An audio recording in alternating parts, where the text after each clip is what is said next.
ভারত নিয়ন্ত্রিত কাশ্মীরে পর্যটকদের ওপর হামলায় ২৬ জন নিহত হওয়ার পর দুই পরমাণু শক্তিধর রাষ্ট্রের সম্পর্ক অবনতির দিকে যাচ্ছে। এতে আতঙ্ক ও অনিশ্চয়তার মধ্যে দিন কাটাচ্ছেন নিয়ন্ত্রণ রেখার নিকটবর্তী আজাদ কাশ্মীরের চাকথি গ্রামের বাসিন্দারা। চলমান পরিস্থিতিতে থমকে গেছে ব্যবসা ও মানুষের জীবনযাত্রা। এদিকে দ্বিতীয়বারের মতো ক্ষেপণাস্ত্র পরীক্ষা চালিয়েছে পাকিস্তান। সর্বশেষ ফাতা ২ পরীক্ষার পর দেশটির প্রধানমন্ত্রী শাহবাজ শরীফ বলেন, তারা শান্তিপ্রিয় হলেও আত্মরক্ষা করতে জানেন। এরই মধ্যে বুধবার সারা দেশে সিভিল ডিফেন্স মহড়ার নির্দেশ দিয়েছে ভারত সরকার।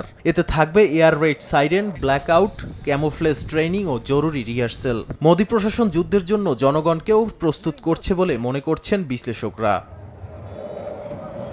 এদিকে জাতিসংঘ রাশিয়া, ইরান ও বাংলাদেশ সহ আন্তর্জাতিক সম্প্রদায় শান্তির আহ্বান জানিয়েছে।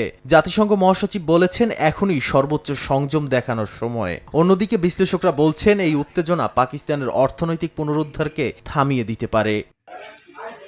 নাদিম মারজান, সময় সংবাদ।